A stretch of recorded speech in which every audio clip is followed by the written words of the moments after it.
That fan forces air into it to make it burn as clean as gas. And then it also powers also a GSM cell chip so we can communicate real time with it. Again,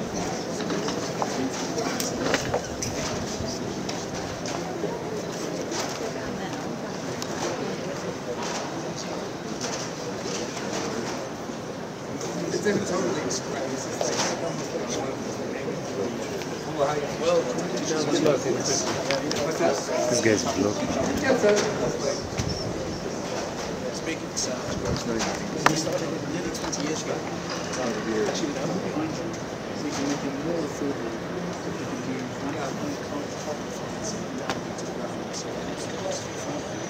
less than move off dirty laundry into clean up. And what you have is add to getting your utility in one of the big deposits, then we can let them know what the convenience.